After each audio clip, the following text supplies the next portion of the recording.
Thanks for joining us this evening. I'm Richard Ferrer, the editor of the Jewish News, and it is my privilege and pleasure to welcome you to tonight's Jewish News panel in association with René Cassin.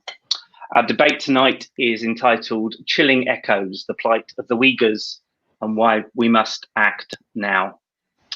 We've seen dreadful images and read some heartbreaking testimony about the plight of millions of Uyghur Muslims in China's northwestern Xinjiang region. Persecuted and imprisoned, many are being held in what the Chinese euphemistically call education and training camps, a more accurate term for these buildings encircled by razor wire and guard towers is concentration camps. Have emerged in recent weeks that have sickened the civilized world. A 12-ton shipment of Uyghur hair due to be sold as wigs, and drone footage of hundreds, if not thousands, of Uyghur men bound and blindfolded being led onto trains. So what can be done, and what, as we individuals, what can we do? Well, I'm proud to say that we have here this evening a stellar panel to discuss just that. Mia Hasenson-Gross is Executive Director of Jewish human rights organization René Cassin. She has taken a leading role in bringing the Uyghurs' plight to light here in the UK. Oliva Marks-Woldman is the Chief Executive of the Holocaust Memorial Day Trust. The theme for Holocaust Memorial Day in 2021 is going to be the light in the darkness, deeply pertinent to tonight's conversation. I am delighted at the 11th hour that we've been joined by Conservative MP Nusrat Ghani, stepping in at the very last moment for Lib Dem MP Alistair Carmichael. She's used her platform widely to advocate for the Uyghurs in the media. In fact, she was doing a breakfast TV program only this morning on this very subject. She's co-authored a column in Politics Home website today, warning how Uyghur slave labor is being used to produce items that end up on our high streets. So we'll be talking to her more about that. And I'm not sure if he's with us now, but if he isn't, he will be very shortly. Author and broadcaster Maajid Nawaz, who has just come off a hunger strike to draw attention to the Uyghurs' plight. He's also championing a petition to impose sanctions on China and calling for a parliamentary debate to be held. I'm pleased to say that it's now got, when I last looked, 130,000 signatures. You'll find that petition at petition.parliament.uk. I do urge you to sign it too. All four of these people have been prime movers in raising awareness of the Uyghurs' plight. But before we hear from them, I'd like to introduce Rahima Mammoth, a London-based Uyghur human rights activist. Her family is among the hundreds, if not thousands, whose fate is currently unknown in Xinjiang. Rahima has not been home for 20 years, and since the height of the China crackdown in 2017, she's lost contact with her family, and that includes 9 siblings. Rahima, thank you for being with us this evening. Can I ask you to frame our conversation? Could you give us a sense of your family's story and update us on the current situation in Xinjiang? Thank you very much for organizing this and giving me the platform to talk about my people.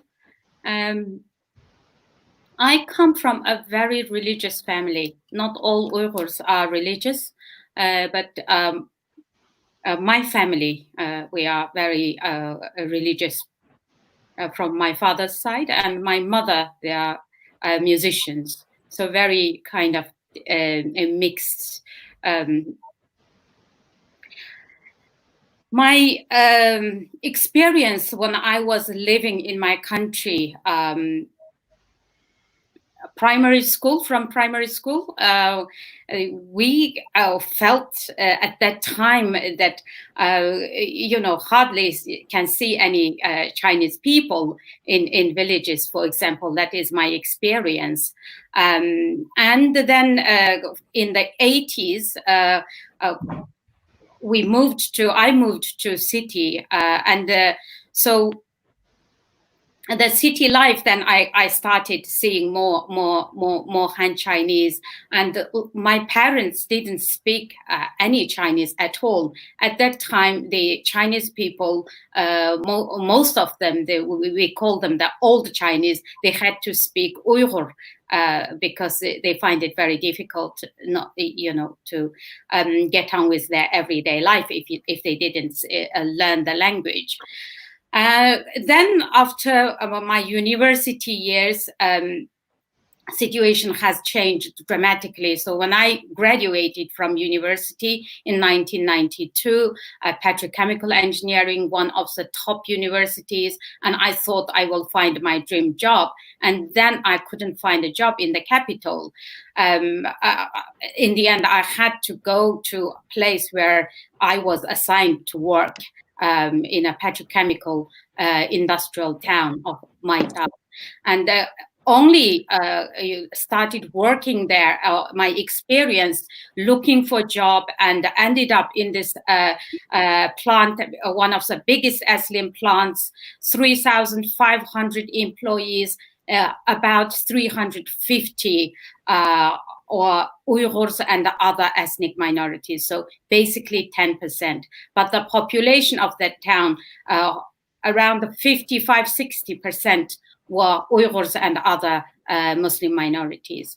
So I would say the root cause of the conflicts or any kind of dissatisfaction or problems is always because of the inequality, and we Uyghurs became strangers in our own homeland. Because from 1949, when CCP took power in East Turkestan, the population was 4 to 5%, and then now the population is almost 50%.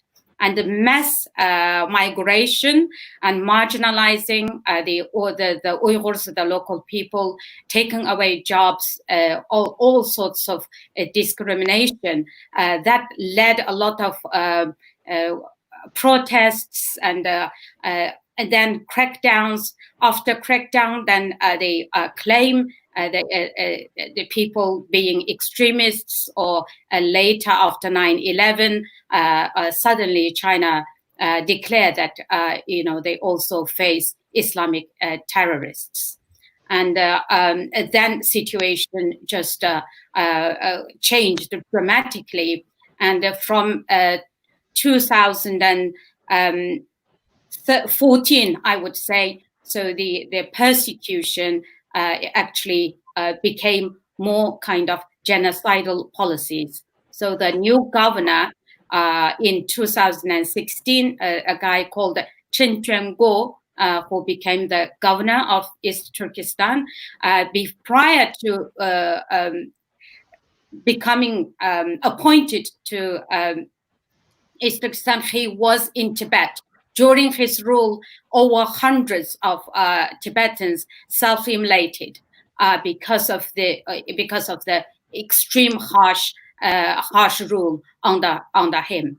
So then in 2016, he was appointed by Beijing, and so the level of oppression increased to another level.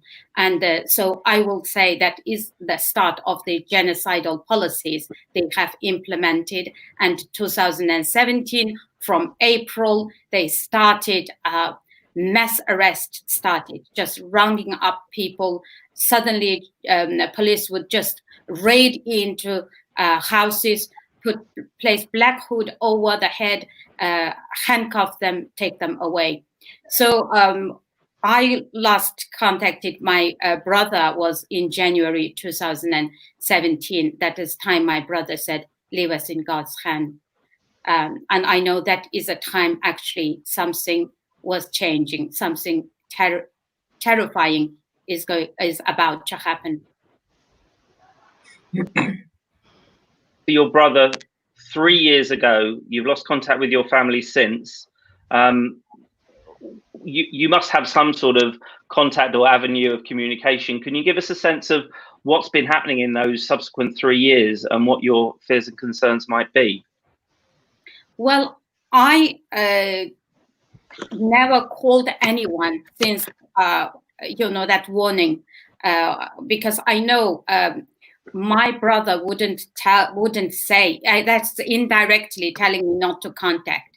Later, through my translation work and some reports, I learned that anyone who answered foreign calls, within 5-10 minutes, police would arrive the house. Because the phone, all the Uyghur people's their phone, landline, both landline and their cell phones is connected there through their ID is connected to the Public Security Bureau. So any suspicious call that alert the police immediately, and then they come take them away. And for that reason, I couldn't really risk anyone. And also this voice recognition. They have recorded all the voices of the dissidents, like myself. So if I call anyone, even Chinese, that as soon as my voice, when they hear the voice, that alert the police straight away. Don't forget, now my country is ruled. One is by very sophisticated surveillance, high tech. And then, human power. Question before I throw it over to the rest of our panel. When you hear things like the UK ambassador, the Chinese UK ambassador on the Andrew Marr show last weekend, literally denying the information and the images that he is seeing before him, how does that make you feel emotionally when you see what's going on? And how do we break down that wall of misinformation? What can individual people do in the face of that stubbornness and intransigence on the part of the Chinese government? Well, thank you. This is a very good question. Chinese government, the CCP, the rule is based, they rule the country with lies, complete lies, the propaganda, everything is lying. And I experienced this in 1989 when I was one of the many thousands of students in Tiananmen Square. I was one of the participants of the Tiananmen student movement. I left the square on the 2nd of June. And then my university was in Dalian, 21 hours train journey from Beijing. And so after arriving Dalian on the 3rd of June, then the 4th, we learned this massacre happened. And we were warned when we were in the square that the military is already, standstill outskirts of Beijing. So we were repeatedly warned that you must leave. So we left. And on the 4th, we know mass murder happened. Then in that evening, on the 4th of June, that evening, all the university students were summoned, were forced to go to all the lecture halls. On this TV screen, we were shown how so-called rioters attacking the tanks, attacking the military, burning the police and the military personnel. And we couldn't understand how they made up all that kind of scenes. And then that played 24/7 for the next many months about this very peaceful protest. So I'm not surprised because I lived in that system. Every time when they cracked down in, the peaceful protest in Roja, which led, for me to make decision to leave in 1997, February 5th, Gulja massacre was exactly the same.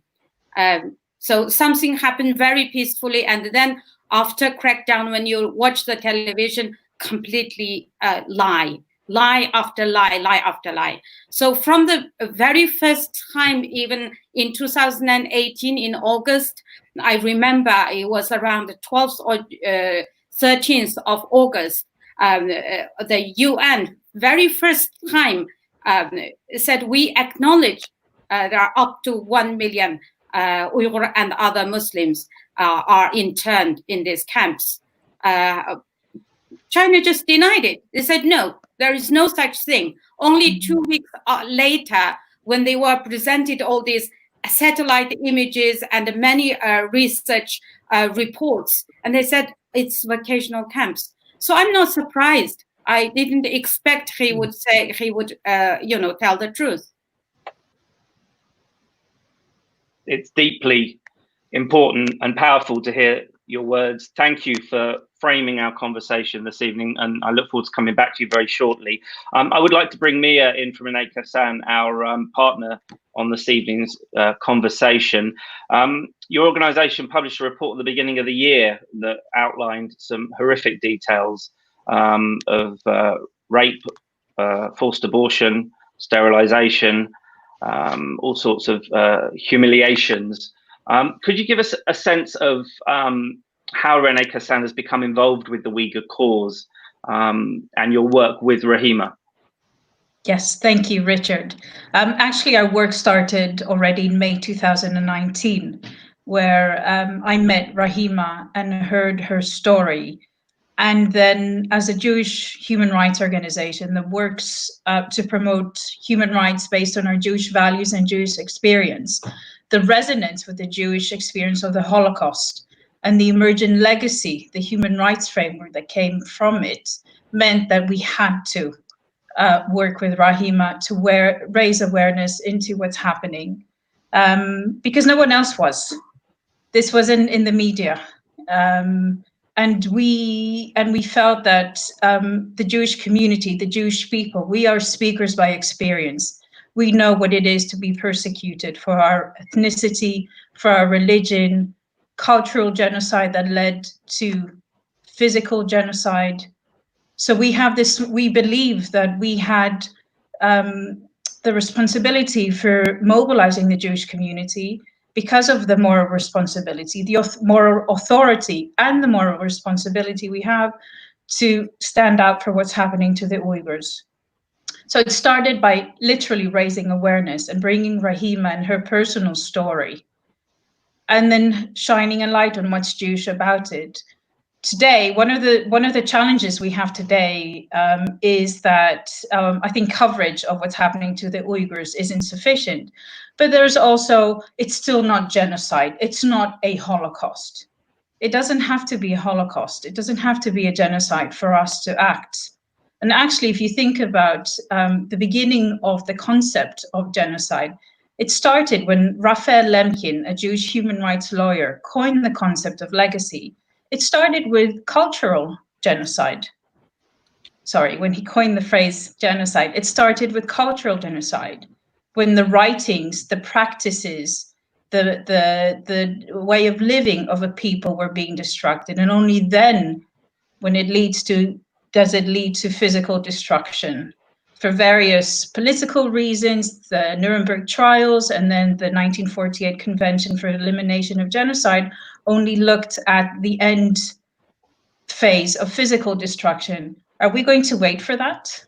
Just because international law doesn't recognize it as genocide, because it legally doesn't qualify, people are being killed. It's going to be too late to reach the point. So for us, it was very much about making sure that that legacy of knowing what's happening and preventing it from happening is championed.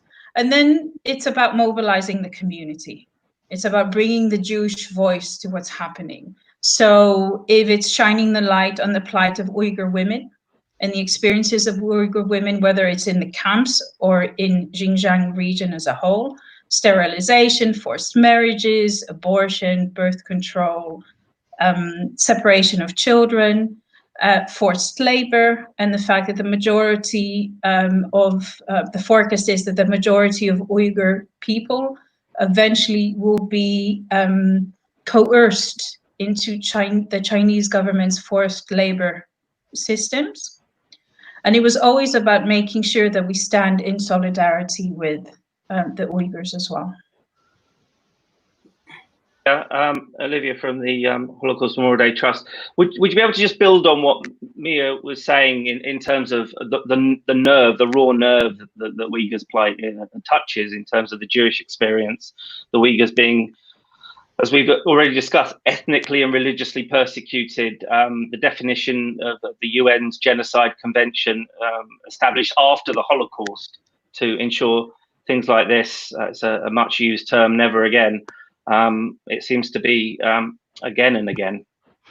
Thank you, Richard. You're absolutely right. And at the Holocaust Memorial Day Trust, it's something we're so deeply concerned about. On Holocaust Memorial Day, of course, we remember and we mourn the Holocaust and all victims of Nazi persecution, but we also commemorate the genocides that have happened since then in Cambodia, Rwanda, Bosnia, and Darfur. And we learn about all these for a purpose. And that purpose is to come together and make a better future. And of course, before a better future, we have to have a better present as well. So to see what is happening to Uyghur Muslims and to see those incremental steps that Rahima talked about, those increasing levels of persecution, of course, have a very chilling resonance for Jewish people, but of course for everybody as well. Everybody who learns anything about the Holocaust learns about those stages that led to the Holocaust. And when we learn about genocides that have happened since then, we see those patterns and those parallels. Mia talked very eloquently about how the term genocide was coined by Raphael Lemkin, and later than that, Professor Gregory Stanton of Genocide Watch has talked of the stages, the 10 stages of genocide, each stage incrementally building on previous stages, but you see many stages sometimes happening at the same time. They're all steps that can lead to genocide. And the 10th stage is denial. But we know that denial can happen even whilst genocide is taking place. And that's one of the reasons why tonight's event is so valuable and so kind of inspiring and so heartwarming for all of us, that we're all here committed to standing in solidarity with Rahima and her fellow Uyghur Muslims, but also committing to do something about it. And those stages that we've seen taking place in Xinjiang are so resonant with the stages that we saw in the lead up to the Holocaust. That dehumanization with hair being shaved off, that re-education that we heard about is chilling. To be re-educated away from your culture and to be trained in a different culture and to forget your own faith and community and culture is very chilling. And then to build on that, as we've seen with those forced sterilizations and forced labor, it's profoundly moving and meaningful for all of us who have a personal connection to the Holocaust, but also to anybody who learns anything about the Holocaust and about genocides that have happened since then. Thank you for joining us. You've been doing a lot in the last days and weeks to turn up the pressure. I know you've been on hunger strike pushing for this parliamentary debate. I'm delighted to see that it's now had over 130,000 signatures. Anyone watching who hasn't signed it, petition.parliament.uk, please do join that number. Could you, I mean, my feeling, Maajid, and I watch what you do and I hear the conversations you have and the broadcasts, and of course you had the sit-in today at the Nike factory in East London. For years, people have been standing outside the embassy, the Chinese embassy in London, supporters of Tibet protesting. The intransigence, the unbending will to public pressure. How can we make this bear? How can we even dent the Chinese government into thinking the right thing, let alone doing it? Well, thank you for having me, and hello to everybody. I apologize, I had some technical difficulties getting in on the screen on time, but it's good to be here. And it was fantastic to hear Rahima speak, and everybody else up until now as well. I just want to comment a bit about the consequences of not Richard achieving what you said, which is grabbing the world's attention to this problem and making sure that it's stopped. The consequences of not doing so, I believe we're at a crossroads, and the urgency of the action that I've been taking today as well as previously, and forgive me if I'm looking a bit funny, I've just come out and I've been sitting in the sun all day outside the Nike store, so a bit low on energy. But if we don't take this with the urgency that it demands right now, then if you think back to President Obama's red line moment in Syria, when he defined a red line and said it wouldn't be crossed, once it was crossed, chemical weapons were then used in Syria.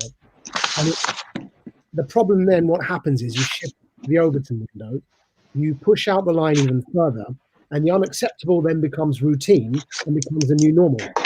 Now, when you recognize, as I think we all can, that we're in perhaps some of the most divisive time of our lives, we're polarized and pulling each other apart, and hate has gone up and extremism is continuing to rise across the spectrum, we see what the new normal looks like when we lose our moral compass.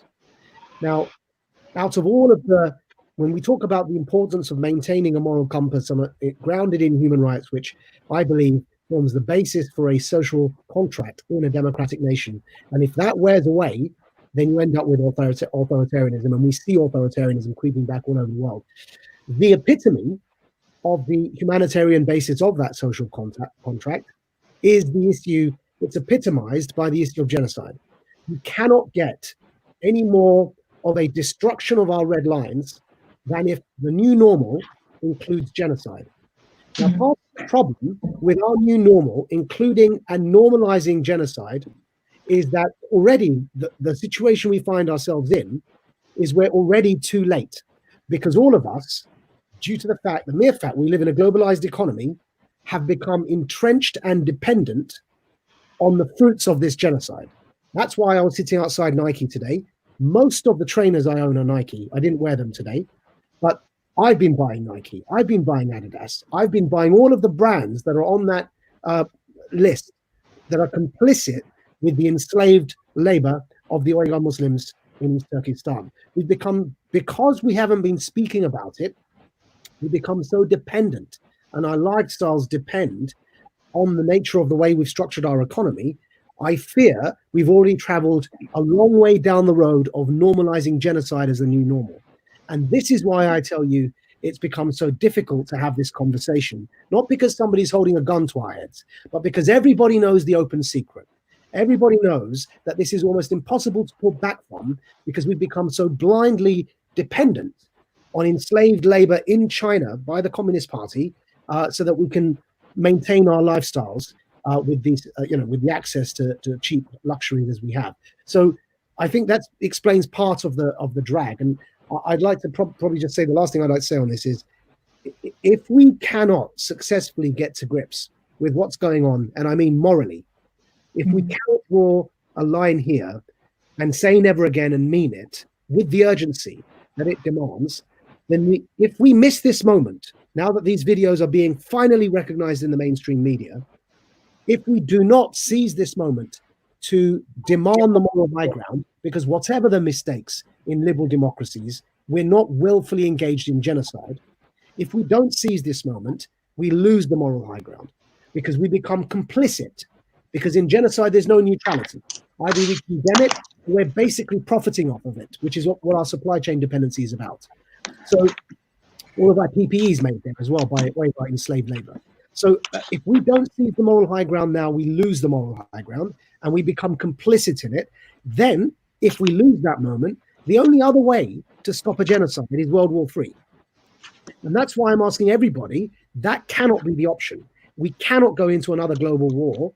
Therefore, the sooner we act now to maintain our moral high ground, the quicker we can build a global alliance of democratic friends and allies who will stand with those people that are concerned about the human rights situation, and the easier it will be to make the CCP compromise, even in the slightest. But if we cannot build an alliance around the moral authority that an anti-genocide campaign naturally builds, and it will be that campaign that could build that alliance. If we don't build that alliance, then it's the USA standing alone, perhaps with Britain, I don't know, and the People's Republic of China. It is more tempting for the PRC to invade Taiwan and go to war if they only see the USA on the other side. If they see all of the world's liberal democratic nations saying genocide is a red line, we will not accept this, the PRC will be less likely to deliberately instigate war. So I genuinely believe that what we are all here doing in this conversation, and what you saw play out over the course of the last week, and thank you, Rahima, for being so constantly available for interviews, I genuinely believe this is the way to stop war. It's to build an alliance around the moral authority that an anti-genocide campaign naturally demonstrates. That's the way that people will come behind us. If they come behind us, the PRC is less likely to want to go to war. Nusrat, thank you very much for your patience. I'd like to ask you about this moral authority that Maajid talks about, and the urgency. Is there that appetite in Parliament? Is there space for people like you and Alistair Carmichael to push that urgency? What can you do as a member of Parliament? Lots of my colleagues across the House have been campaigning on this for many, many years, and sometimes you just need a moment to be able to capture not only the public's imagination, but the media's imagination, and then also find a hook within legislation and process as well. And the urgency is definitely there. And when we had the announcement on the Magnitsky sanctions, it felt like finally we had a hook. It's not as far as we want to go, because we want the UN to investigate and do what we think is right, which is say this is a genocide. But we can talk about the UN and the influence of China. But this was the Magnitsky sanctions were one step in the right direction. So when they were announced, the Uyghur were left off, and that was incredibly crushing. But we've still continued to campaign.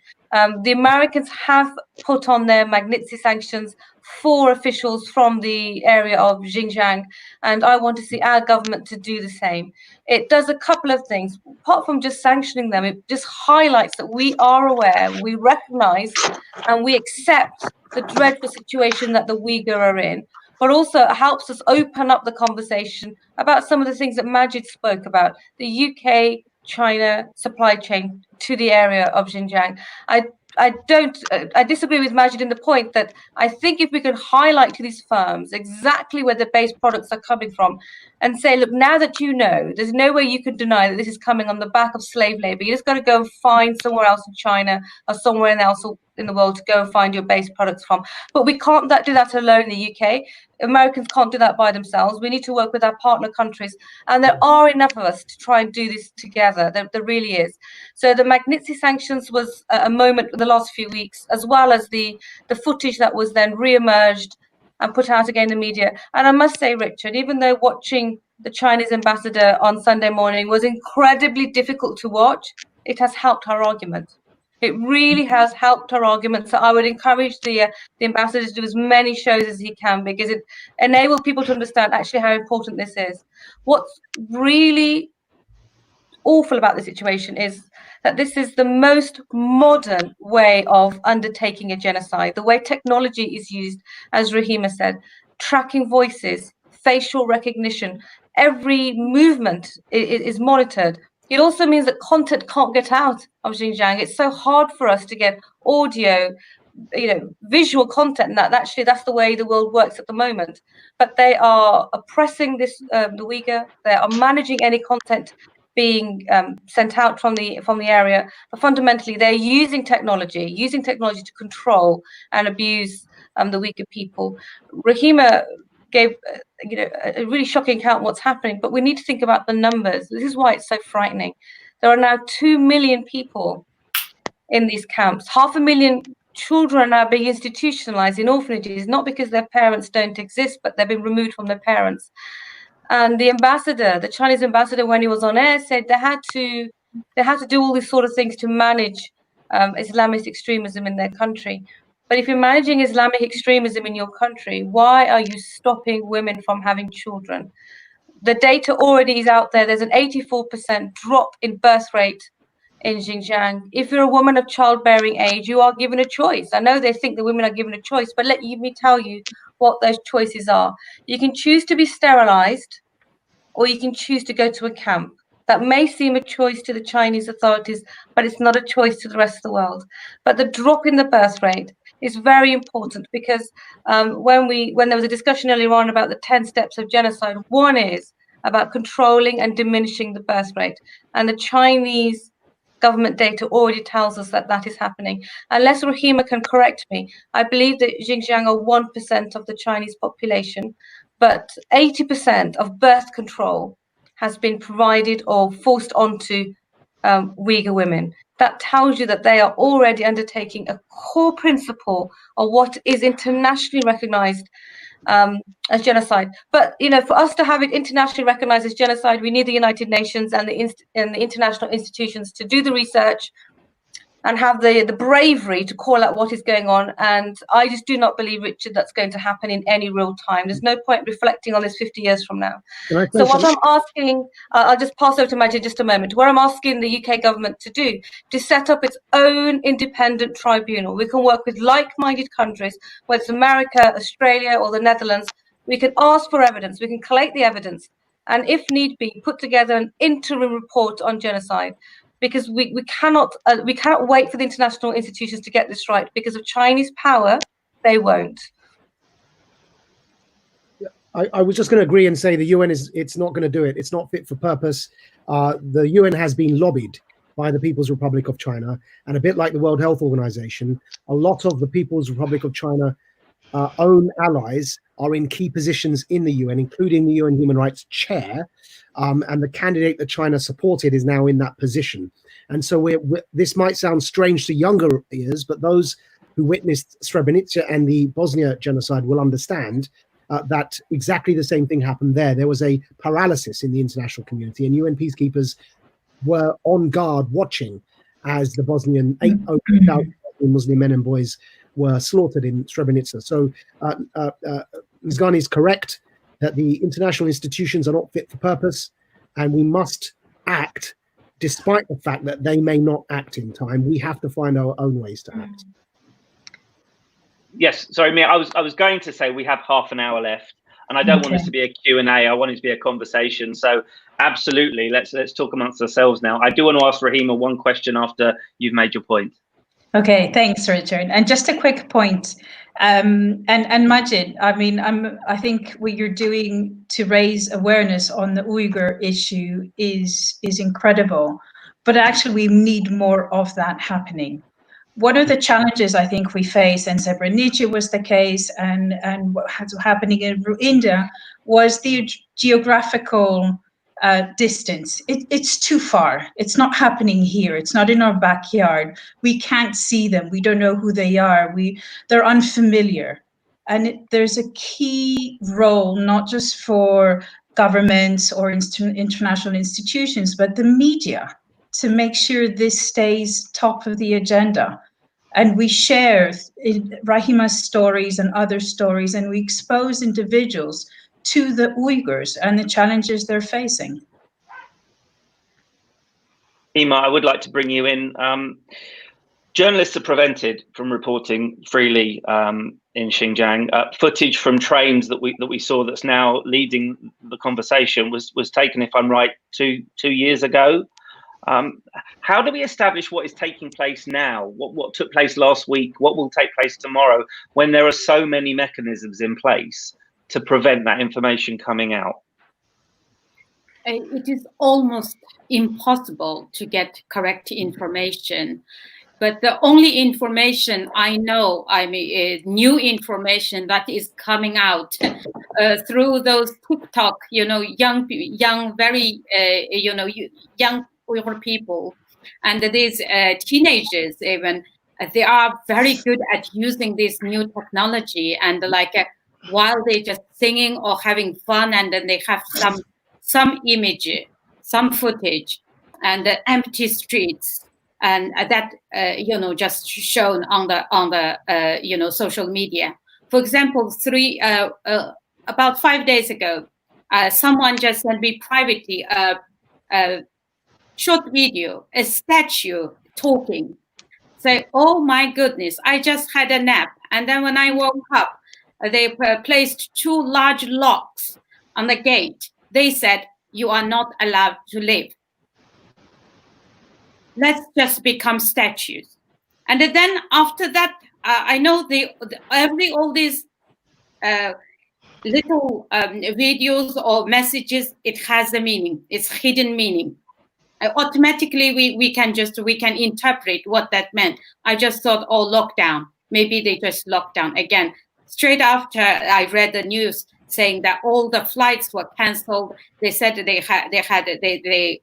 I found coronavirus in Urumqi and Kashgar. So also in March, for example, during the height of the lockdown, and there were videos, a lot of young, mainly male, wearing the same uniform. Thousands were waiting outside the train stations or bus stations.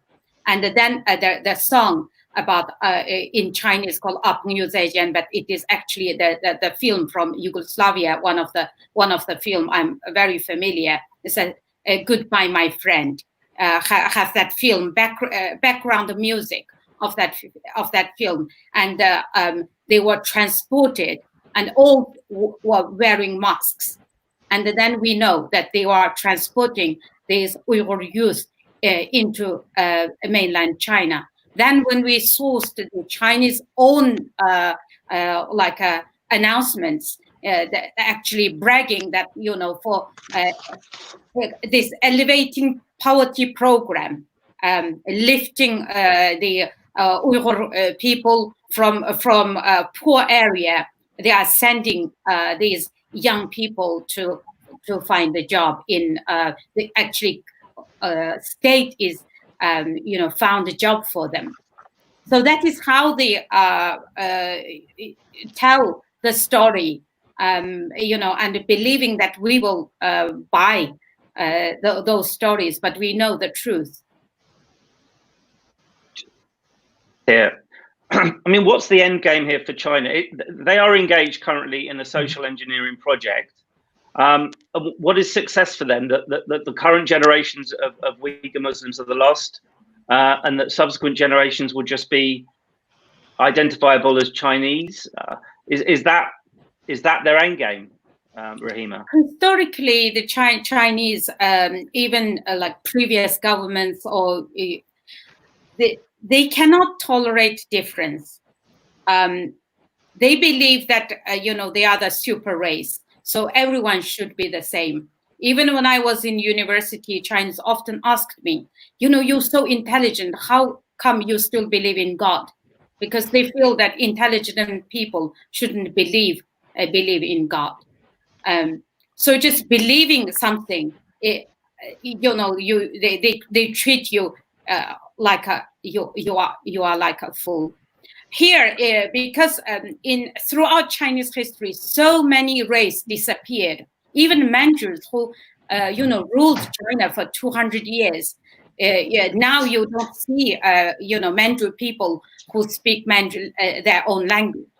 The China's, especially CCP, after they came to power, they found 2 regions that people were most difficult to assimilate. One is Tibetans, and one other the Uyghurs, because we have very, very unique, strong culture, and we have our own language. And for Uyghurs, we are Muslims. So it's very difficult to, normally using sort of encouraging intermarriages, etc. So here they want to change this the Uyghur nation into Han, and that they consider the religion is the barrier. Is a barrier. So they use propaganda to really make the general Chinese population believe that all the Muslims are violent, they are terrorists, the Uyghurs are backward, they are dirty people, and they need to be, civilized. And that is the propaganda. They openly, in their own documents, say we are. The Uyghurs needs ideological healing because they have this disease, ideological disease. So all this disease has to be removed.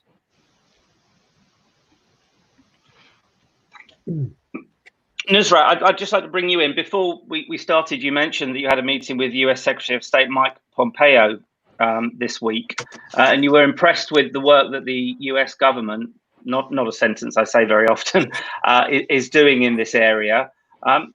What are they doing in terms of being prime movers that we need to be doing? Look, credit where credit is due. Pompeo was very impressive. They've identified the four main officials overseeing this brutality in Xinjiang, and I've put them on the Magnitsky sanctions. They've done it before us in the UK, and I hope that we can either have sight of that evidence, or I will continue to push the Foreign Office and ask why the evidence isn't heavy enough for us to do the same sanctions as the Americans. That's one thing that they've done. The second thing is that they are working with firms, American firms, and if they can identify that they are sourcing from Xinjiang, they're asking them to work out where else they can source their base products from. So this conversation is already happening on a governmental level, which is a sort of conversation that we want to have, and the reason why Maajid was outside Nike today. And also the conversation with Pompeo was interesting because, as Rahima said, we are going to have to somehow work out a productive relationship with China. But they don't believe in diversity. They don't believe in diversity of their society, diversity of politics, diversity of religion. So that just clashes with everything that we stand for in the West, which is the freedom of thought, the freedom of speech, the freedom of movement, the freedom of faith. So we're going to have to work out how we can try and bring them to understand that this isn't going to work with us in the West. And there is something that has happened that's interesting. Up to a couple of years ago, Rahima might remember, it might be 2018, I might be wrong. They were publicly putting on Chinese websites, we have 180 camps, we have X amount of people. They were publicly putting these images at the camp or the satellite images and the number out there. But then once they realized how this was not acceptable in the rest of the world, that information disappeared. I'm hoping they will begin to understand that actually it's not acceptable actually having them running as well, as in functioning, because we will be looking at our supply chains. We will be talking about issues about human rights, and they'll have to face it time and time again. If the Chinese ambassador found that 15-minute interview difficult, they're going to have to spend every hour of every day asking questions because we aren't going to stop. We've been campaigning on this for so long. It feels that we really do have a moment, and we need to just now keep going forward on this. Country that feels entitled to behave in the way it's currently doing. What prospects for change are there from a country that's willing to behave in the way it's currently proceeding? That's a question for anyone, any of the panel. On the issue of what success looks like as well for the PRC, I'd combine that with this question and say that where you have a nation that through the Belt and Road Initiative has heavily invested in most of the key infrastructure and ports of in developing countries around the world, in over 40 countries, where there has been a level of economic dependency not seen, in my opinion, since the British Raj with the East India Company that went in financially before it went in militarily. That's the stage I believe the PRC is at. I call it the pre-colonial stage. And so success for them is if the rest of us in the world do nothing at this critical juncture.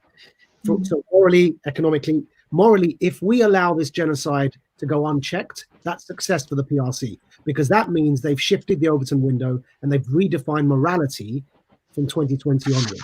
And that will be success for them because they redefine morality in their vein. And they've made us abandon the very values that make our society so strong and vibrant. So that would be success for them if we don't do anything. success for them economically as well through the Belt and Road Initiative. In particular, in Africa, if you look at population trends and demographics, Nigeria is going to be a huge populous nation in the next 50 to 100 years, and the PRC's population is going to halve because the consequences of their one-child policy will finally kick in, and the population will halve. India will overtake China. So to maintain the level of economic activity that the PRC is currently at, and to remain the richest in the world, they're currently forecast to overtake the United States of America again in the next 50 years, but then they'll drop behind again once their population halves.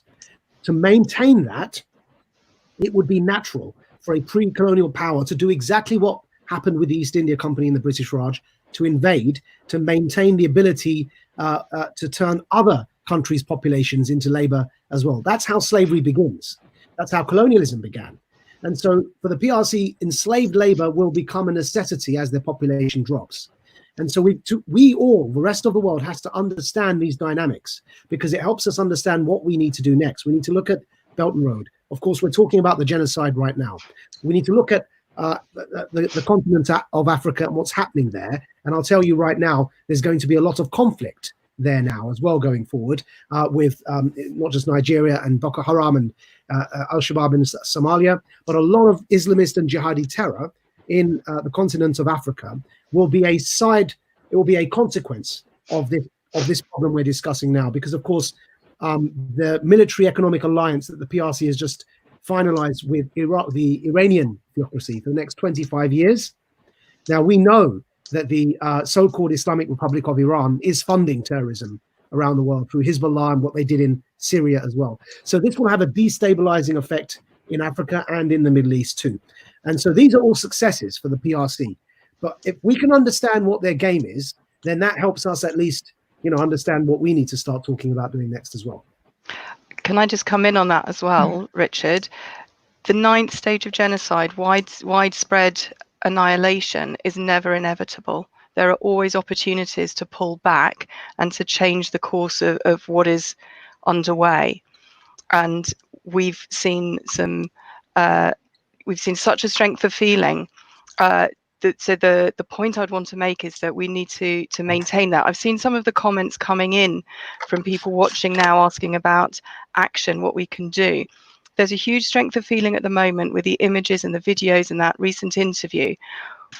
One thing that I think is incumbent on all of us here who have so much goodwill towards this issue is not to lose that.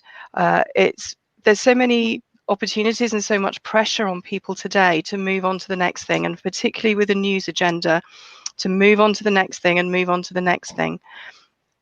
Holocaust Memorial Day in January is only 5 or 6 months away, and that's the time when we all come together to learn from the past and see where this kind of identity-based hostility and persecution ultimately leads.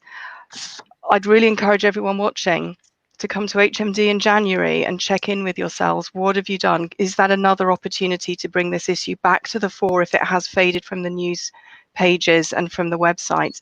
Come back to it, look to making that better future. And just very quickly, because I know there are a lot of other points and comments people want to make, one note of caution. We've already seen during the pandemic hostility based on people simply because they are Chinese, with accusations of causing the pandemic and so on. Those kind of age-old tropes are being reworked for anti-Semitic purposes. They're being used to identify other minorities. We mustn't let this issue move us into a direction where we're not also challenging where we see that kind of identity-based hostility towards innocent Chinese people too.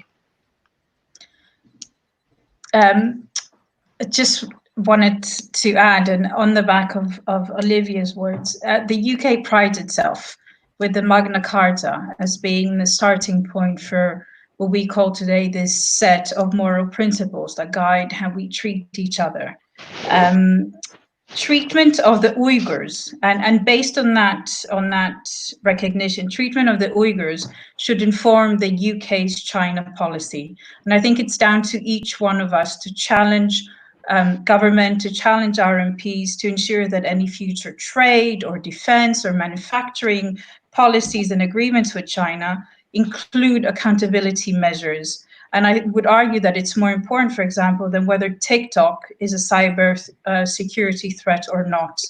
René Cassin, in the last year and a half, has provided a multitude of avenues of action.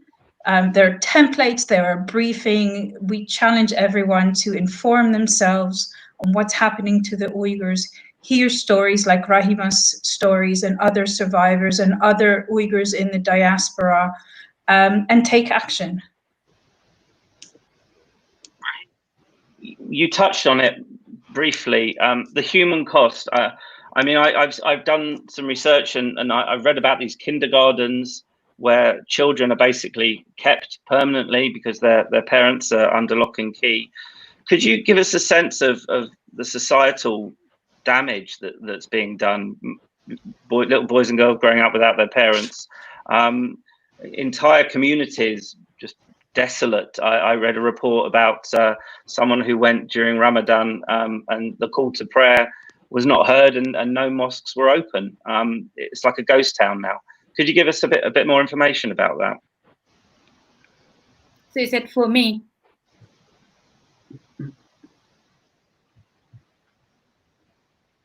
Sorry. Is that question for me? Yeah. Okay. I cannot imagine how people are actually coping, you know, every day-to-day life. Because I have a son, I know what it is like, you know, not knowing what happened to him. I cannot imagine. So yesterday when I was in Twitter, I said, how they coping? People actually asked me how they coping. So people actually, a lot, they're suicidal.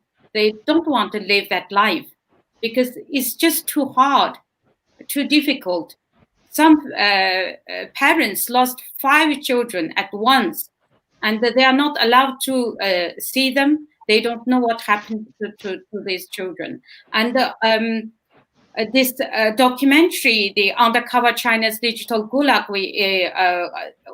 there was an undercover Chinese filmmaker went to film in Urumqi and Kashgar in the Uyghur region. And when he spoke to one Chinese official in a bar, and the official, of course, he didn't know this, he is undercover because he's Chinese. So he said, look, we need a lot of mental hospitals because if these people are, when they release, they need to be sent to mental hospital. This is the Chinese own official saying. So of course they completely a way of life in every way. The people you know, are controlled, and so it is very difficult for me to imagine, you know, what is going through their head and how they coping life, whether they are inside a camp or outside a camp. Because one of the high-tech intellectual who was detained for 3 months in the camp, and he said, you know, people even outside, they're living in a hell because they often fear all the time. They fear that maybe, you know, they are the next. So that kind of terror, fear is driving people crazy. We're almost out of time, but I would like to just go around once more to everybody, and if they could just keep your responses as concise as possible, 30 seconds or so. I'd like to ask each of you just one question. What more can our audience do? What more can we each do to put the pressure on?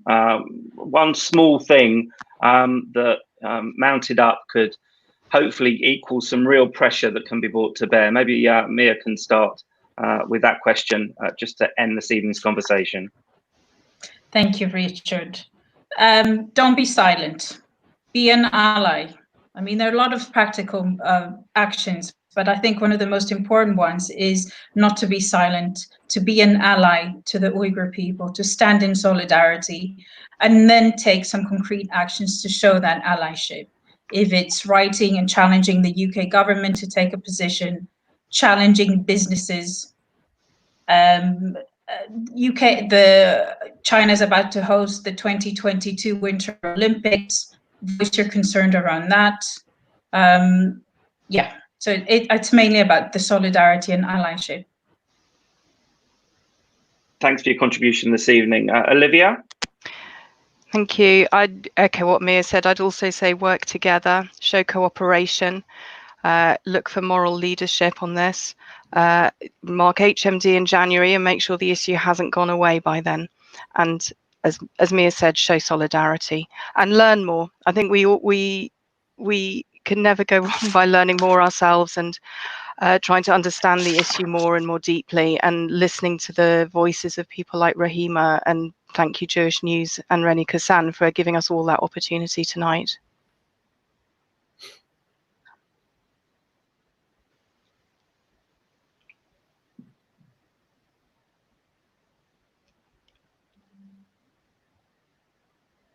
No sound? Richard, who do you want to speak next? Can we hear Me? you? Yeah, all right. Now we can hear you. Rat. Okay, I'll go. That's great. Look, I think we really want people that are watching this evening to accept what we are telling them. I know it sounds extraordinary. I know it sounds like a horror movie, but this is what's happening in Xinjiang. Just do not deny what is going on. So retweet, write an article, share a conversation, mention the word Uyghur amongst your friendship group. MPs are doing a tremendous amount of work, but they're under huge pressure to deliver on a number of things. So write to your MP. This isn't happening. Well, this isn't so far removed from us because, as Maajid mentioned earlier on, the Uyghur are not only being abused, but they're also being exploited. And their products are in the market here in the UK. And once those companies their names are out there in the public domain, ask why they are buying items from slave camps in Xinjiang and go and put your money somewhere else. So if everyone can hear me, I'm just going to give some very simple, practical advice. Everyone's got one of these. That guy there is the first guy that came to join me today when I sat outside Nike from 2 o'clock till 6 p.m. and then came here to do this. He joined me. When he joined me, a third guy came. So one person became 3 people within the space of 3 hours. Now I've got to move homes. So I promised my wife I'm not going to go and sit anywhere again because I've got to help her move. So we're going to move homes for a month. I'll be back mid-August. But until mid-August, everyone watching, there's 1,000 people watching this. Everyone watching can also get their phone and get one friend and sit outside a Nike store. Start with Nike, please. Don't go to Adidas or Gap. They're also culprits, but we have to be focused. If we start with Nike, if Nike caves, the rest will cave anyway, because Nike makes a big fancy hoo-ha about being all social justice, and they're using enslaved labor. So get your friends, sit outside Nike, get your phone, broadcast it on Facebook Live or any other platform so that everyone can watch it, and some chap like that you've never met before come and join you, and then suddenly become 3 people. If that happens in every Nike store in every town, very soon the message will get through. If Nike caves, I promise you all the others will go as well. So that's a very practical thing to do. If there's 6 of us here but 1,000 people watching, we haven't even left our homes, right? So you can amplify your voice with this little thing today. It's magic. And you just tag Nike and Nike gets embarrassed. And so I advise everybody just to actually do something, act, because it's quite easy. You can get a bottle of water and it's maximum impact. It really does embarrass the organization or company that you're sitting outside of, in this case, Nike. And I really don't feel like I need to prove that because everyone saw what happened last week with the petition. So it is actually effective. So I ask everybody to do that, and I'll be back in a month to do it as well. And the last word to Rahima, one thing that you'd like people watching this evening to take away from the conversation. I would like them to follow me on Twitter. Visit World Uyghur Congress website. We have campaigns, every month or every other month. We focus on different campaigns. So I want people to support my campaign in the UK. Call to action is it's launched today with over 180 organizations supporting. So this we need a global support. So every action counts. Be compassionate, and just even offer prayers can help. Thank you. So our time is up. All that remains for me to say is thank you to our esteemed panel, Rahima, Maajid, Nusrat, Olivia and Mia. I hope that you found this discussion has moved you to find out more about the issue and to help support Rahima and her fellow Uyghurs in exile. Thank you to Justin Cohen for organising this evening's event, to Leo Mindell and Andy Shaw for producing. Keep an eye out for more Jewish news, social media and online events. But for now, on a front page, so thank you.